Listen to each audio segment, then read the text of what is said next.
Hello, അസ്സലാമു അലൈക്കും. ഞാൻ ഇന്ന് മുട്ടദോശയാണ് ഉണ്ടാക്കുന്നത്.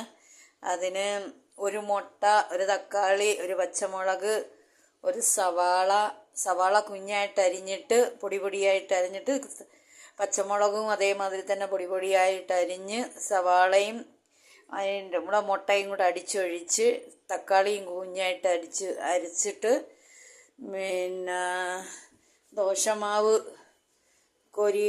ദോശമാവ് ഒഴിച്ച്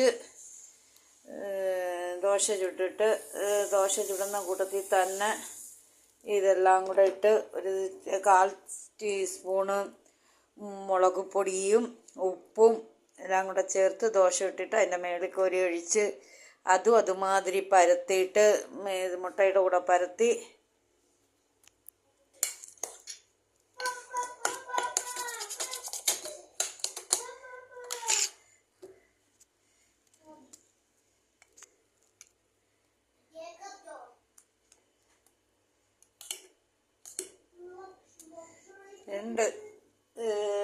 രണ്ട് ദോശയ്ക്കുള്ളതാണ് ഒരു മുട്ട എടുത്തിട്ടുള്ളൂ. എന്നിട്ട് എന്തെണ്ണ ആയാലും മതി, വെളിച്ചെണ്ണയോ, പിന്നെ അതിൽ നിന്നും നല്ലത് നെയ്യോ ബട്ടറോ അല്ലോ. ഏറ്റവും നല്ല ടേസ്റ്റ് ഒന്നീ നെയ്യ് അല്ലെങ്കിൽ ബട്ടർ, രണ്ടിലേതേലും ഒരെണ്ണം.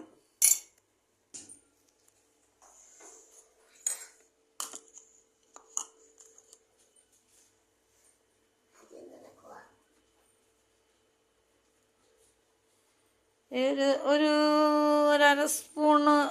അര സ്പൂൺ എണ്ണ മതി. അത് ഏതാണെങ്കിലും മതി. ഒന്നീ പിന്നെ സൺഫ്ലവറോ ഏതാണെങ്കിലും വെളിച്ചെണ്ണ. ഏറ്റവും നല്ല രുചിയുള്ളത് പിന്നെ ബട്ടറിനും നെയ്ക്കുമാണ്.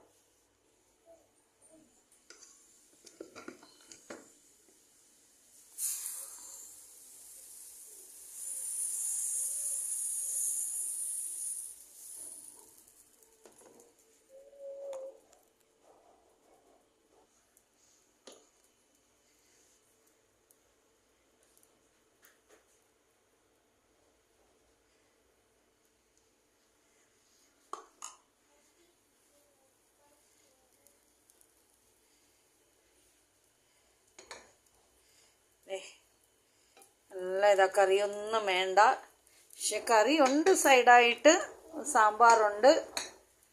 എന്നാലും ഇത് മുട്ടയും ഇതുവാ, കറിയുടെ ആവശ്യമില്ല.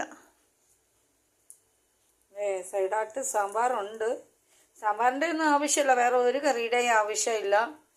ഈ മുട്ടയും ഇത് അടിച്ച് ഇതിനകത്ത് ഒഴിച്ച് ചുട്ട് കഴിഞ്ഞാൽ അങ്ങനെ തന്നെ കഴിക്കാം. നല്ല എരിവൊക്കെ ഉള്ളതല്ലേ അത്.